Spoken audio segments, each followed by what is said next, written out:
Bonjour, bienvenue à tous sur Je suis née 3 fois. Nous sommes avec Eniko Kovacs qui a traversé une longue route de la belle Hongrie, de sa belle Hongrie natale jusqu'à Vauvert aujourd'hui. Je cite Sheldon Cohen, un professeur qui dit, donc je lis texto sa citation, « Un câlin par jour devrait suffire pour traverser l'hiver. Un câlin par jour devrait suffire à traverser l'hiver. » Mais est-ce que c'est donc possible tout ça? Ah, ça me fait penser vraiment à mes études d'embryologie et j'adore pouvoir utiliser ces données scientifiques, Oui. Je dirais, pour pouvoir expliquer aux gens que le toucher, tout simplement, reconnecte la peau et le système nerveux central et tout de suite d'emblée, il y a comme un repositionnement, il y a comme une libération de beaucoup de facteurs qui font que nous sommes bien dans notre peau. Je ne vais pas parler de tous les hormones de bonheur, comme on les appelle, mais quelque part, oui, et ça adoucit aussi les relations entre les gens. Mais surtout pour les personnes qui échangent le toucher, il y a ce replacement et ce calme qui s'installe. C'était quoi l'embryologie alors? Ah, l'embryologie, oui, du coup, oui, voilà, donc l'embryologie, ça j'explique beaucoup plus en détail, évidemment, en stage. Ben, en fait, c'est que la peau et le système nerveux central, donc la superficie est le plus profond de notre structure, est de même origine, de même feuillet embryologique, c'est de l'ectoderme. Voilà. C'est et magique, que finalement, voilà. Le plus superficiel et le plus profond qui se rejoignent. Qui sont en connexion. Voilà. Est-ce que finalement, du coup, je peux me permettre un parallèle peut-être exagéré, mais quand j'ai une rétractation, je pense à toutes ces personnes, que je peux en faire partie, où il y a eu des chocs, un choc émotionnel ou un choc physique qui fait une rétractation parce que parfois je peux même avoir peur avant qu'il se passe à nouveau quelque chose, tellement ça a été une effraction pour moi. Et est-ce que cette rétractation du coup du dehors, tu la touches aussi du dedans? Ça, bien sûr, c'est une répercussion sur l'ensemble du corps qui réagit en cas de stress et fait aussi, comme tu dis, une contraction.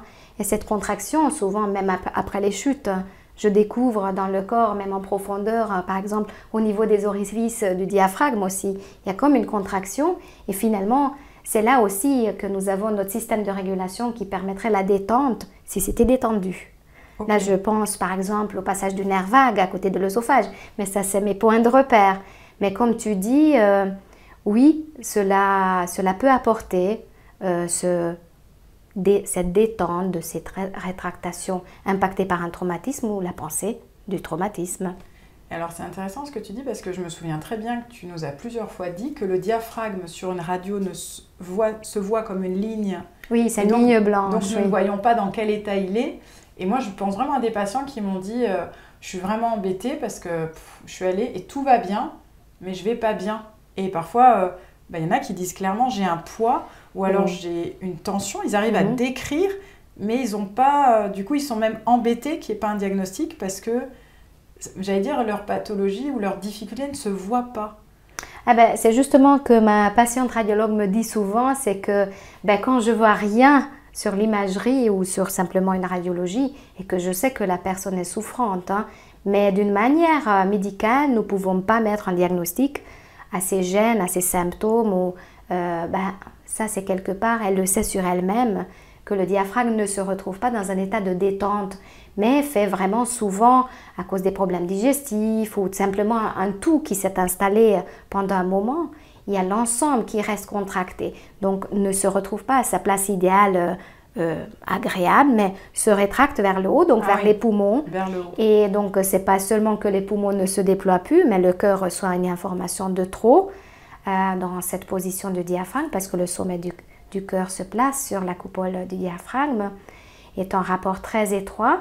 Et donc, du coup, oui, c'est comme tu dis. Et donc, simplement, ce diaphragme peut retrouver cette place qui lui est réservée, qui lui est vraiment prévue dans le corps en fait, dans chaque corps d'une manière différente. D'une manière simplifiée, c'est une double coupole avec des piliers au niveau devant la colonne jusqu'au 4e lombaire, c'est très intéressant. Et donc, quand il y a vraiment des gènes à ce niveau-là, rien qu'avec par exemple la respiration ou un toucher qui emmène le diaphragme à se détendre, à se déployer, les symptômes peuvent disparaître. Ça veut dire que me donner le temps de respirer peut m'aider à moi-même aussi remettre en place, ou en tout cas permettre à mon diaphragme une nouvelle libération. Absolument, ça c'est vraiment la pompe du corps qui régule le plus. D'accord. Bon, ben, j'espère que vous connaissez tous les Shadok. Pomper, pomper, respirer. Et à bientôt pour de nouvelles aventures sur Je suis né 3 fois.